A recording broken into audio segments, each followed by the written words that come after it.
Economics അഥവാ സാമ്പത്തിക ശാസ്ത്രം. ചാപ്റ്റർ 2 കളക്ഷൻ ഓഫ് ഡേറ്റ, അതായത് വിവരശേഖരണം. പരീക്ഷയ്ക്ക് ഒരാഴ്ച മാത്രം മുന്നിലിരിക്കുമ്പോൾ പലർക്കും ഒരു പേടിയുണ്ടാകും, സ്റ്റാറ്റിസ്റ്റിക്സിലെ ഈ ഭാഗം എങ്ങനെ പഠിച്ചെടുക്കുമെന്ന്. തീർച്ചയായും. പക്ഷെ ശരിക്കും പറഞ്ഞാൽ പേടിക്കേണ്ട ഒരു ആവശ്യവുമില്ല. സ്റ്റാറ്റിസ്റ്റിക്സ് എന്ന ഒരു വലിയ കെട്ടിടത്തിന്റെ അടിത്തറയാണ് ഈ അധ്യായം. അടിത്തറ. അതെ. ഇത് കൃത്യമായി മനസ്സിലാക്കിയാൽ മുന്നോട്ടുള്ള എല്ലാ കാര്യങ്ങളും വളരെ എളുപ്പമാകും. കഴിഞ്ഞ അധ്യായത്തിൽ നമ്മൾ സ്റ്റാറ്റിസ്റ്റിക്സിന്റെ പ്രാധാന്യം കണ്ടു. ഇനി അതിന്റെ ആദ്യ പടിയിലേക്കാണ് നമ്മൾ കടക്കുന്നത്. അതെ, ആദ്യ പടി തെറ്റിയാൽ പിന്നെ എല്ലാം തെറ്റുമല്ലോ. അപ്പോൾ ഈ അധ്യായം പഠിക്കുമ്പോൾ നമ്മളൊരു ഡിറ്റക്റ്റീവിനെ പോലെ ചിന്തിക്കണം. അതെ. ഒരു പ്രശ്നത്തിന് ഉത്തരം കണ്ടെത്താൻ ആവശ്യമായ തെളിവുകൾ, അതായത് ഡേറ്റ, എങ്ങനെ കണ്ടെത്താം, എങ്ങനെ ശേഖരിക്കാമെന്നാണ് നമ്മൾ പഠിക്കാൻ പോകുന്നത്. പരീക്ഷയുടെ കാര്യം പറഞ്ഞാൽ ഇതിൽ നിന്ന് പലതരം ചോദ്യങ്ങൾ വരാറുണ്ട്. അതെ, അത് വളരെ പ്രധാനമാണ്. Data, primary data, sample, census പോലുള്ള വാക്കുകളുടെ ഡെഫിനിഷൻ, അതായത് നിർവചനം ചോദിക്കുന്ന 1-2 മാർക്കിന്റെ ചെറിയ ചോദ്യങ്ങൾ ഉറപ്പായും പ്രതീക്ഷിക്കാം. ഓക്കെ. അതുപോലെ വ്യത്യാസം കണ്ടെത്താനുള്ള ചോദ്യങ്ങൾ വരും. പ്രൈമറി ഡേറ്റയും സെക്കൻഡറി ഡേറ്റയും തമ്മിൽ എന്താണ് വ്യത്യാസം? സെൻസസും സാമ്പിളും തമ്മിലോ? ഇവയൊക്കെ സ്ഥിരം ചോദ്യങ്ങളാണ്. പിന്നെ ഒരു നല്ല ചോദ്യാവലിയുടെ, അതായത് ക്വസ്റ്റ്നെയറിന്റെ ഗുണങ്ങൾ എന്തൊക്കെയാണ് എന്ന് വിശദീകരിക്കാൻ ചോദിക്കാം. ചുരുക്കത്തിൽ ഈ ചർച്ച കഴിയുമ്പോഴേക്കും വിവരങ്ങൾ എങ്ങനെ ശേഖരിക്കാമെന്നും ഓരോ രീതിയുടെയും ഗുണദോഷങ്ങൾ എന്തെല്ലാമാണെന്നും പിന്നെ ശേഖരിച്ച വിവരങ്ങളിൽ എന്ത് തെറ്റുകൾ വരാമെന്നും നിങ്ങൾക്ക് വ്യക്തമായൊരു ധാരണ കിട്ടും. അതുവഴി പരീക്ഷയ്ക്ക് വരുന്ന ഏത് ചോദ്യത്തിനും ആത്മവിശ്വാസത്തോടെ ഉത്തരമെഴുതാനും സാധിക്കും. അപ്പോൾ നമുക്ക് തുടങ്ങാം, അല്ലേ? തുടങ്ങാം. ഏറ്റവും അടിസ്ഥാനപരമായ കാര്യത്തിൽ നിന്ന്, എന്താണ് ഈ ഡാറ്റ അല്ലെങ്കിൽ വിവരം? പുസ്തകത്തിലെ ഉദാഹരണം തന്നെ എടുക്കാം. 1970കളിൽ ഇന്ത്യയിലെ ഭക്ഷ്യധാന്യ ഉൽപ്പാദനം ഏകദേശം 108 മില്യൺ ടണ്ണായിരുന്നു. എന്നാൽ 2016-17 ആയപ്പോഴേക്കും അത് 272 മില്യൺ ടണ്ണായി ഉയർന്നു. ഈ സംഖ്യകൾ 108, 272 ഇവയാണ് ഡേറ്റ. ഒരു കാര്യത്തെക്കുറിച്ചുള്ള വസ്തുതകളോ സംഖ്യകളോ ആണ്. ഇവിടെ ശ്രദ്ധിക്കേണ്ട ഒരു കാര്യമുണ്ട്. ഈ ഉൽപ്പാദനം എന്ന് പറയുന്നത് മാറിക്കൊണ്ടിരിക്കുന്ന ഒന്നാണ്, അല്ലേ? അതെ. ഇങ്ങനെ മാറിക്കൊണ്ടിരിക്കുന്ന ഒന്നിനെയാണ് നമ്മൾ വേരിയബിൾ എന്ന് വിളിക്കുന്നത്. ഇവിടെ വർഷം ഒരു വേരിയബിളാണ്, ഉൽപ്പാദനം മറ്റൊരു വേരിയബിൾ. ഈ വേരിയബിളുകളുടെ വിലകളെയാണ് വാല്യൂസ് എന്ന് പറയുന്നത്. അപ്പോൾ ഒരു പ്രശ്നം പഠിക്കാനും മനസ്സിലാക്കാനുമുള്ളൊരു ഉപകരണം, ഒരു ടൂളാണ് ഡേറ്റ. കൃത്യം. അപ്പോൾ ഡേറ്റ എന്താണെന്ന് വ്യക്തമായി. ഇനി അടുത്ത ചോദ്യം, ഈ ഡേറ്റ നമുക്ക് എവിടെ നിന്ന് കിട്ടും? ഇതാണ് ഈ അധ്യായത്തിലെ ഏറ്റവും പ്രധാനപ്പെട്ട ഒരു ഭാഗം. Primary data, secondary data. പ്രാഥമിക ദത്തങ്ങളും ദ്വിതീയ ദത്തങ്ങളും. പേര് കേൾക്കുമ്പോൾ ചിലപ്പോൾ ഒരു കൺഫ്യൂഷൻ തോന്നാം. അതെ. പക്ഷെ ഒട്ടും കൺഫ്യൂഷനാകേണ്ട. ഒരു ഉദാഹരണത്തിലൂടെ ഇത് വളരെ ലളിതമായി മനസ്സിലാക്കാം. ഇപ്പൊ നിങ്ങൾക്ക് നിങ്ങളുടെ നാട്ടിൽ ഒരു പുതിയ ജ്യൂസ് കട തുടങ്ങണമെന്ന് കരുതുക. ഓക്കേ. ആളുകൾക്ക് ഏതു തരം ജ്യൂസാണ് കൂടുതൽ ഇഷ്ടമെന്ന് നിങ്ങൾക്കറിയണം. അതിനായി നിങ്ങൾ നേരിട്ട് ആളുകളോട് ചോദിച്ച് വിവരങ്ങൾ ശേഖരിക്കുന്നു. ചേട്ടാ, മാംഗോ ജ്യൂസാണോ ഓറഞ്ച് ജ്യൂസാണോ കൂടുതൽ ഇഷ്ടം? ഇങ്ങനെ നിങ്ങൾ ആദ്യമായി നേരിട്ട് ശേഖരിക്കുന്ന ഈ വിവരമാണ് primary data, first hand information. അപ്പോൾ സെക്കൻഡറി ഡേറ്റ എന്തായിരിക്കും? ഒരു പക്ഷേ നാട്ടിലെ പഞ്ചായത്ത് ഓഫീസിൽ ആളുകളുടെ ഭക്ഷണശീലങ്ങളെക്കുറിച്ച് മുൻപ് ഒരു സർവേ നടന്നിട്ടുണ്ടാകാം. ആകാം. ആ റിപ്പോർട്ടിൽ ആളുകൾക്ക് പഴങ്ങളോടാണ് കൂടുതൽ താൽപ്പര്യമെന്ന് പറയുന്നുണ്ടാകാം. മറ്റാരോ എപ്പോഴോ ശേഖരിച്ചു വെച്ച ആ റിപ്പോർട്ട് നിങ്ങൾ നിങ്ങളുടെ പഠനത്തിനായി ഉപയോഗിക്കുമ്പോൾ അത് നിങ്ങൾക്ക് സെക്കൻഡറി ഡേറ്റയായി മാറുന്നു. കൃത്യം. പത്രങ്ങൾ, സർക്കാർ റിപ്പോർട്ടുകൾ, വെബ്സൈറ്റുകൾ എന്നിവയെല്ലാം സെക്കൻഡറി ഡേറ്റയുടെ ഉറവിടങ്ങളാണ്. ഇവിടെ പ്രധാന വ്യത്യാസം എന്താണ്? പ്രൈമറി ഡേറ്റ ശേഖരിക്കാൻ കൂടുതൽ സമയവും പണവും അധ്വാനവും വേണം. അതെ, കാരണം നമ്മൾ നേരിട്ട് പോയി വിവരങ്ങൾ കണ്ടെത്തുകയാണ്. പക്ഷേ അത് നമ്മുടെ ആവശ്യത്തിന് ഏറ്റവും കൃത്യമായിരിക്കും, ഏറ്റവും റിലയബിൾ ആയിരിക്കും. അതേസമയം സെക്കൻഡറി ഡേറ്റ ഉപയോഗിക്കുമ്പോൾ നമ്മുടെ സമയം ലാഭിക്കാം, പണവും ലാഭിക്കാം. പക്ഷെ ഒരു പ്രശ്നമുണ്ട്. എന്താണത്? ആ ഡേറ്റ ശേഖരിച്ചത് എപ്പോഴാണ്, ആർക്ക് വേണ്ടിയാണ്, അത് എത്രത്തോളം വിശ്വസനീയമാണ് എന്നൊന്നും നമുക്ക് ഉറപ്പു പറയാൻ കഴിയില്ല. വളരെ ശരിയാണ്. പരീക്ഷയ്ക്ക് ഇവ തമ്മിലുള്ള വ്യത്യാസം ചോദിക്കുമ്പോൾ ഈ പോയിന്റുകളെല്ലാം ഓർത്തുവെക്കണം. ശരി. അപ്പോൾ സ്വന്തമായി ഡേറ്റ ശേഖരിക്കാൻ നമ്മൾ തീരുമാനിച്ചു എന്ന് കരുതുക. അതായത് പ്രൈമറി ഡേറ്റ. അതെ. അതിനുള്ള ഏറ്റവും പ്രധാനപ്പെട്ട മാർഗം സർവേ നടത്തുക എന്നതാണ്. സർവേ നടത്താൻ നമ്മുടെ കയ്യിലൊരു ഉപകരണം വേണം. അതാണ് ചോദ്യാവലി അഥവാ ക്വസ്റ്റ്യനെയർ. ഇവിടെയാണ് പലർക്കും തെറ്റുപറ്റുന്നത്. എന്തൊക്കെയോ കുറേ ചോദ്യങ്ങൾ എഴുതിയുണ്ടാക്കിയാൽ അതൊരു നല്ല ചോദ്യാവലിയാകില്ല. ഇല്ല. ഒരു സർവേയുടെ വിജയം തന്നെ ഒരു നല്ല ചോദ്യാവലിയെ ആശ്രയിച്ചാണിരിക്കുന്നത്. അപ്പോൾ എന്തൊക്കെയാണ് ഒരു നല്ല ചോദ്യാവലിയുടെ ഗുണങ്ങൾ? ഇത് പരീക്ഷയ്ക്ക് ലിസ്റ്റ് ചെയ്യാൻ ചോദിക്കാൻ സാധ്യതയുള്ള ഒരു ഭാഗമാണ്. അതെ. ഒന്നാമതായി, അത് ഒരുപാട് നീളമുള്ളതാകരുത്. ഒരു 10 പേജുള്ള ചോദ്യാവലി കയ്യിൽ കിട്ടിയാൽ നിങ്ങളത് പൂരിപ്പിക്കുമോ? ഇല്ല, സാധ്യത കുറവാണ്.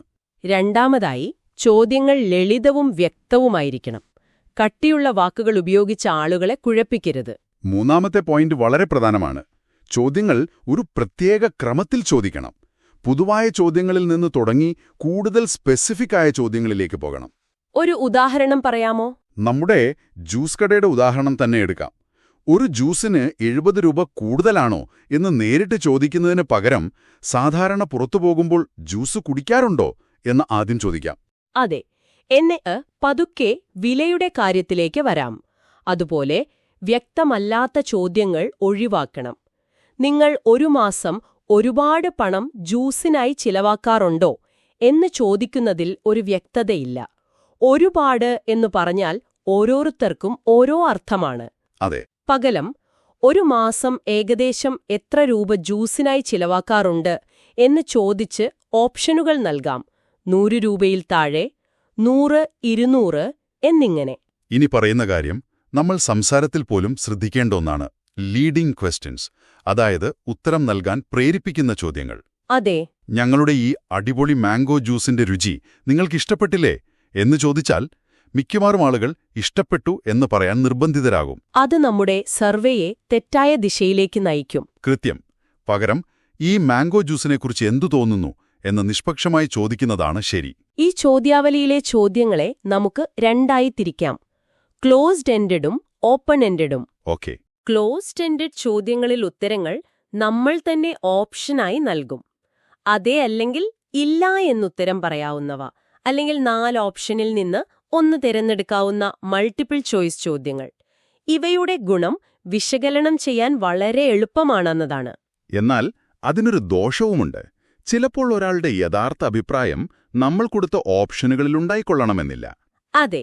അപ്പോഴാണ് ഓപ്പൺ എൻഡഡ് ചോദ്യങ്ങളുടെ പ്രസക്തി. പുതിയ തരം ജ്യൂസുകളെക്കുറിച്ച് എന്തെങ്കിലും നിർദ്ദേശങ്ങളുണ്ടോ എന്നൊരു ചോദ്യം. ഇവിടെ ആളുകൾക്ക് അവരുടെ ആശയങ്ങൾ സ്വന്തം വാക്കുകളിൽ എഴുതാം. അപ്പോ നമുക്ക് ഒരുപാട് പുതിയ ആശയങ്ങൾ കിട്ടിയേക്കാം. പക്ഷെ ഒരു പ്രശ്നമുണ്ട്. 100 പേർ 100 തരം ഉത്തരങ്ങൾ എഴുതിയാൽ അതെല്ലാം കൂടി ഒരുമിച്ച് വിശകലനം ചെയ്യാൻ വളരെ പ്രയാസമാണ്. അപ്പോൾ ഒരു നല്ല ചോദ്യാവലിയിൽ ഈ 2 തരം ചോദ്യങ്ങളുടെയും ഒരു മിശ്രിതം ഉപയോഗിക്കുന്നതാണ് ഏറ്റവും നല്ലത്. ശരി. നമ്മുടെ കയ്യിലിപ്പോൾ ഒരു നല്ല ചോദ്യാവലിയുണ്ട്. ഇനി ഇത് എങ്ങനെ ആളുകളിലേക്ക് എത്തിക്കും? ഡേറ്റ ശേഖരിക്കാനുള്ള രീതികൾ, അഥവാ മോഡ്സ് ഓഫ് ഡേറ്റ കളക്ഷൻ. പ്രധാനമായും 3 എണ്ണമാണ് നമുക്ക് പഠിക്കാനുള്ളത്: പേഴ്സണൽ ഇന്റർവ്യൂസ്, മെയിലിംഗ് സർവേസ്, പിന്നെ ടെലിഫോൺ ഇന്റർവ്യൂസ്. പേഴ്സണൽ ഇന്റർവ്യൂ ആണ് ആദ്യത്തേത്. അതെ. നമ്മൾ ആളുകളെ നേരിൽ കണ്ട് മുഖാമുഖം സംസാരിച്ച് വിവരങ്ങൾ ശേഖരിക്കുന്നു. ഇതിന്റെ ഏറ്റവും വലിയ ഗുണം ചോദ്യങ്ങളിൽ എന്തെങ്കിലും സംശയമുണ്ടെങ്കിൽ അപ്പോൾ തന്നെ വിശദീകരിച്ചു കൊടുക്കാമെന്നതാണ്. ആളുകൾ സഹകരിക്കാനും സാധ്യത കൂടുതലാണ്. പക്ഷേ ഇത് വളരെ ചെലവേറിയൊരു പരിപാടിയാണ്. ഒരുപാട് ആളുകളെ കാണാൻ കൂടുതൽ സമയമെടുക്കും. ശരിയാണ്. ചിലപ്പോൾ അഭിമുഖം ചെയ്യുന്നയാളുടെ സാന്നിധ്യം കാരണം ആളുകൾക്ക് അവരുടെ യഥാർത്ഥ അഭിപ്രായം തുറന്നു പറയാൻ ഒരു മടി തോന്നിയെന്നും വരാം. അടുത്തത് മെയിലിംഗ് സർവേസ്. അതെ. ചോദ്യാവലി തപാൽ വഴിയോ ഇമെയിൽ വഴിയോ ആളുകൾക്ക് അയച്ചു കൊടുക്കുന്നു. ചെലവ് വളരെ കുറവാണ്. ലോകത്തിന്റെ ഏത് കോണിലുള്ള ആളുകളിലേക്കും എത്താം. ആരും സ്വാധീനിക്കാനില്ലാത്തതുകൊണ്ട് ആളുകൾക്ക് സ്വതന്ത്രമായി ഉത്തരം നൽകാം. എന്നാൽ ഇതിന്റെ ഏറ്റവും വലിയ പ്രശ്നം റെസ്പോൺസ് റേറ്റ്, അതായത് പ്രതികരണ നിരക്ക് വളരെ കുറവായിരിക്കുമെന്നതാണ്. 100 പേർക്ക് അയച്ചാൽ ചിലപ്പോൾ 10 പേർ പോലും പൂരിപ്പിച്ച് തിരികെ അയച്ചെന്ന് വരില്ല. മാത്രമല്ല ചോദ്യങ്ങൾ തെറ്റിദ്ധരിക്കാനും സാധ്യതയുണ്ട്. മൂന്നാമത്തെ രീതി ടെലഫോൺ ഇന്റർവ്യൂസ്. ഫോണിലൂടെ വിളിച്ച് വിവരങ്ങൾ ചോദിച്ചറിയുന്നു. പേഴ്സണൽ ഇന്റർവ്യൂവിനെ അപേക്ഷിച്ച് ഇതിന് ചെലവ് കുറവാണ്, വേഗത്തിൽ തീർക്കാം. സംശയങ്ങൾ ചോദിച്ചു മനസ്സിലാക്കാനും അവസരമുണ്ട്. ഇതിന്റെ പരിമിതി എന്താണെന്ന് വെച്ചാൽ എല്ലാവർക്കും ഫോൺ ഉണ്ടാകണമെന്നില്ല. ഫോണിൽ ഒരു അപരിചിതൻ വിളിച്ചു ചോദ്യങ്ങൾ ചോദിക്കുമ്പോൾ എല്ലാവരും സഹകരിച്ചെന്നും വരില്ല. അതെ. അപ്പോൾ ഏത് രീതി തിരഞ്ഞെടുക്കണമെന്നത് നമ്മുടെ പഠനത്തിന്റെ സ്വഭാവം, ബഡ്ജറ്റ്, സമയം എന്നിവയെ ആശ്രയിച്ചിരിക്കും. ഈ സർവേകളുമായി ബന്ധപ്പെട്ട് വളരെ പ്രധാനപ്പെട്ട ഒരു കാര്യമാണ് പൈലറ്റ് സർവേ. അതെ, പൈലറ്റ് സർവേ. യഥാർത്ഥ സർവേ നടത്തുന്നതിനു മുമ്പ് നമ്മൾ തയ്യാറാക്കിയ ചോദ്യാവലി ഉപയോഗിച്ച് ഒരു ചെറിയ ഗ്രൂപ്പിൽ നടത്തുന്ന ഒരു പരീക്ഷണമാണിത്. ഒരു സിനിമ റിലീസ് ചെയ്യുന്നതിനു മുമ്പ് ഒരു പ്രിവ്യൂ ഷോ നടത്തുന്നതുപോലെ. ഇത് വളരെ പ്രധാനമാണ്. കാരണം നമ്മുടെ ചോദ്യങ്ങളിൽ എന്തെങ്കിലും കുഴപ്പമുണ്ടോ, ആളുകൾക്കത് മനസ്സിലാവുന്നുണ്ടോ, എത്ര സമയമെടുക്കുന്നുണ്ട് എന്നൊക്കെ മുൻകൂട്ടി അറിയാൻ ഈ പൈലറ്റ് സർവേ സഹായിക്കും. അതുവഴി യഥാർത്ഥ സർവേയിലെ ഒരുപാട് തെറ്റുകൾ നമുക്ക് ഒഴിവാക്കാൻ സാധിക്കും. ഇനി നമ്മൾ ഈ അധ്യായത്തിലെ ഏറ്റവും നിർണായകമായ ഒരു ആശയത്തിലേക്ക് കടക്കുകയാണ്: സെൻസസും സാമ്പിളും. അതെ, ഈ രണ്ട് വാക്കുകൾ തമ്മിലുള്ള വ്യത്യാസം കൃത്യമായി മനസ്സിലാക്കിയാൽ തന്നെ ഈ അധ്യായം പകുതി പഠിച്ചു കഴിഞ്ഞു. അതിനു മുമ്പ് പോപ്പുലേഷൻ, സാമ്പിൾ എന്നീ വാക്കുകൾ എന്താണെന്ന് നോക്കാം. സ്റ്റാറ്റിസ്റ്റിക്സിൽ പോപ്പുലേഷൻ അല്ലെങ്കിൽ യൂണിവേഴ്സ് എന്ന് പറഞ്ഞാൽ ജനസംഖ്യ എന്നല്ല അർത്ഥം. നമ്മൾ ആരെക്കുറിച്ചാണോ പഠിക്കാൻ ഉദ്ദേശിക്കുന്നത് ആ മുഴുവൻ ഗ്രൂപ്പിനെയുമാണ് പോപ്പുലേഷൻ എന്ന് പറയുന്നത്. നമ്മുടെ ജ്യൂസ് കടയുടെ ഉദാഹരണത്തിൽ ആ നാട്ടിലെ എല്ലാ ആളുകളും നമ്മുടെ പോപ്പുലേഷനാണ്. അതെ. പക്ഷേ ആ നാട്ടിലെ 10,000 പേരോട് നമുക്ക് പോയി ജ്യൂസിനെക്കുറിച്ച് ചോദിക്കാൻ പറ്റുമോ? ഇല്ല, അത് പ്രായോഗികമല്ല. അപ്പോൾ നമ്മൾ എന്ത് ചെയ്യും? ആ 10,000 പേരെ പ്രതിനിധീകരിക്കുന്ന ഒരു 100 പേരെ മാത്രം തിരഞ്ഞെടുത്ത് പഠിക്കും. ഈ ചെറിയ ഗ്രൂപ്പിനെയാണ് സാമ്പിൾ എന്ന് വിളിക്കുന്നത്. ഇപ്പോൾ എളുപ്പമായി.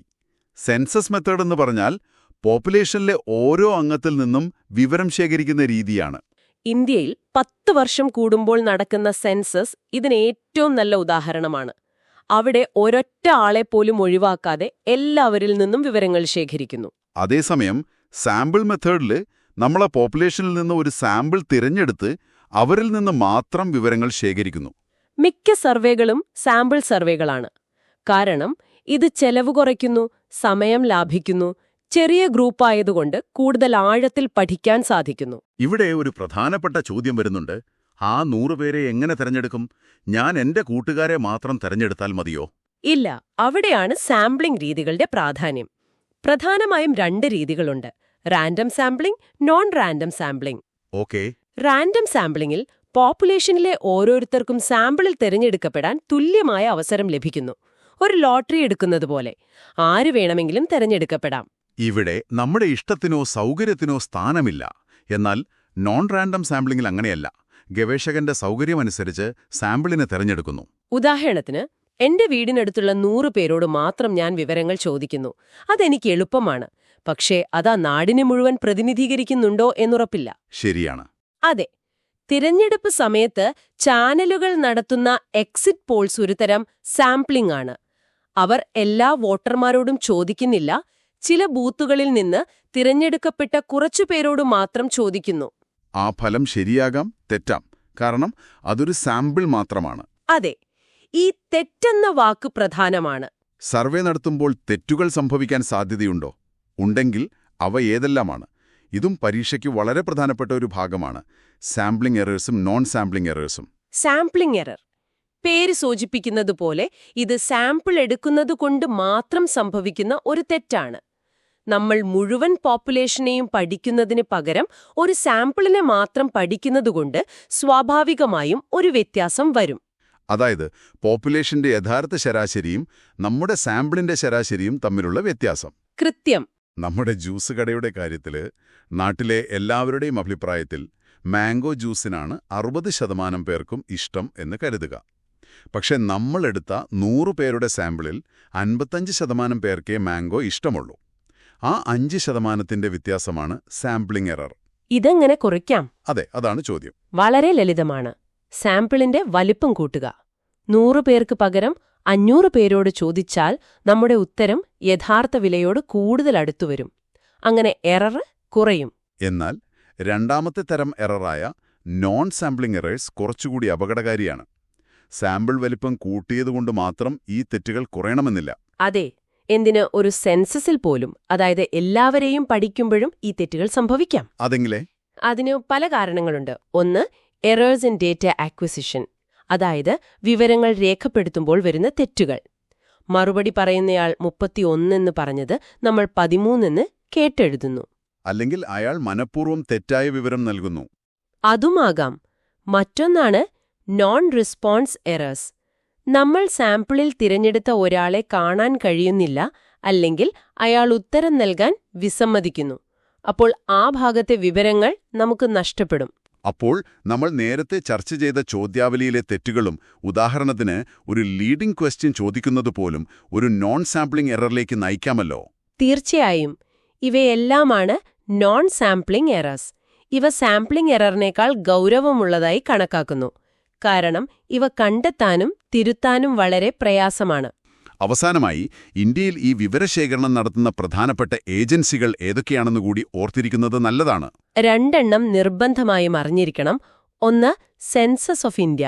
രാജ്യത്തെ ജനസംഖ്യ, സാക്ഷരത തുടങ്ങിയ കാര്യങ്ങളിൽ ഏറ്റവും വിശദവും പൂർണ്ണവുമായ വിവരങ്ങൾ നൽകുന്നത് ഓരോ 10 വർഷം കൂടുമ്പോഴും നടക്കുന്ന ഈ സെൻസസ് ആണ്. രണ്ടാമത്തേത് നാഷണൽ സാമ്പിൾ സർവേ ഓഫീസ്, അഥവാ NSSO. ഒരുപാട് സാമൂഹിക സാമ്പത്തിക വിഷയങ്ങളെക്കുറിച്ചുള്ള വിലപ്പെട്ട വിവരങ്ങൾ നമുക്ക് ലഭിക്കുന്നത് NSSO നടത്തുന്ന രാജ്യവ്യാപകമായ സാമ്പിൾ സർവേകളിലൂടെയാണ്. അങ്ങനെ നമ്മൾ ഈ അധ്യായത്തിലെ പ്രധാനപ്പെട്ട എല്ലാ വഴികളിലൂടെയും സഞ്ചരിച്ചു കഴിഞ്ഞു. അപ്പോൾ നമ്മൾ തുടങ്ങിയിടത്തേക്ക് തിരികെ വരാം. നമ്മുടെ ജ്യൂസ് കടയുടെ ആശയം. ഒരു നല്ല ബിസിനസ് തുടങ്ങാൻ പോലും എത്രത്തോളം കൃത്യമായ വിവരശേഖരണം ആവശ്യമാണെന്ന് ഇപ്പോൾ മനസ്സിലായില്ലേ? അതെ. ആദ്യം ഡേറ്റ എന്താണെന്ന് നമ്മൾ കണ്ടു. പിന്നെ മറ്റുള്ളവരുടെ റിപ്പോർട്ട് നോക്കണോ, സെക്കൻഡറി ഡേറ്റ, അതോ സ്വന്തമായി ചോദിച്ചറിയണോ, പ്രൈമറി ഡേറ്റ എന്ന് തീരുമാനിച്ചു. എന്നിട്ട് ആളുകളെ കുഴപ്പിക്കാത്ത നല്ല ചോദ്യങ്ങൾ തയ്യാറാക്കി ക്വസ്റ്റ്യനെയർ. നാട്ടിലെ എല്ലാവരോടും ചോദിക്കുന്നതിന് പകരം ഒരു സാമ്പിളിനെ തെരഞ്ഞെടുത്തു. ആ തെരഞ്ഞെടുപ്പ് പക്ഷപാതപരമല്ലാത്ത രീതിയിലാക്കാൻ ശ്രമിച്ചു. റാൻഡം സാമ്പിളിംഗ് എറേഴ്സും നമ്മൾ ബോധവാന്മാരായി. പരീക്ഷയ്ക്ക് ഒരുങ്ങുമ്പോൾ ഈ ഓരോ ആശയങ്ങളും തമ്മിലുള്ള വ്യത്യാസം ഒരു നോട്ടിൽ 2 കോളമായി എഴുതി പഠിക്കുന്നത് വളരെ നല്ലതാണ്. ഉദാഹരണങ്ങൾ എപ്പോഴും മനസ്സിൽ വയ്ക്കുക. പുസ്തകത്തിന് പിന്നിലുള്ള ചോദ്യങ്ങൾക്ക് ഉത്തരം കണ്ടെത്താൻ ശ്രമിക്കുന്നത് നിങ്ങളുടെ ആത്മവിശ്വാസം വർദ്ധിപ്പിക്കും. അതെ. ഈ ചർച്ച 1-2 തവണ കൂടി കേൾക്കുന്നത് ആശയങ്ങൾ മനസ്സിലുറപ്പിക്കാൻ സഹായിക്കും. പേടിക്കേണ്ട, ഇത് വളരെ ലളിതമായ ഒരു അധ്യായമാണ്. ഓരോന്നും സ്റ്റെപ്പ് ബൈ സ്റ്റെപ്പായി പഠിച്ചാൽ ഈ ഭാഗത്തുനിന്ന് മുഴുവൻ മാർക്കും നേടാൻ നിങ്ങൾക്ക് സാധിക്കും. അവസാനമായി ഒരു ചിന്ത. നമ്മൾ എക്സിറ്റ് പോൾസിനെക്കുറിച്ച് സംസാരിച്ചല്ലോ. പലപ്പോഴും അത് തെറ്റാറുണ്ട് എന്ന് നമ്മൾ കാണാറുണ്ട്. ഈ അധ്യായം പഠിച്ച സ്ഥിതിക്ക് നിങ്ങൾക്കിപ്പോൾ ചിന്തിക്കാമല്ലോ, എന്തുകൊണ്ടായിരിക്കും എക്സിറ്റ് പോൾസ് ചിലപ്പോൾ തെറ്റുന്നത്? അവർ തിരഞ്ഞെടുത്ത സാമ്പിൾ ചെറുതായതുകൊണ്ടാണോ? അതായത് സാമ്പിളിംഗ് എറർ കൊണ്ടാണോ? അതോ ആളുകൾ വോട്ട് ചെയ്തത് സത്യസന്ധമായി പറയാത്തതുകൊണ്ടോ? അല്ലെങ്കിൽ ചില പ്രത്യേക വിഭാഗം ആളുകൾ ഉത്തരം നൽകാൻ വിസമ്മതിക്കുന്നതുകൊണ്ടോ ആണോ? അതായത് ഒരു നോൺ സാമ്പിളിംഗ് എററാണോ യഥാർത്ഥ വില്ലൻ? നല്ല ചോദ്യമാണ്. അടുത്ത തവണ ഒരു തിരഞ്ഞെടുപ്പ് ഫലം വരുമ്പോൾ ഈ ഒരു പുതിയ കാഴ്ചപ്പാടിൽ അതിനെ നോക്കിക്കാണാൻ ശ്രമിക്കുക.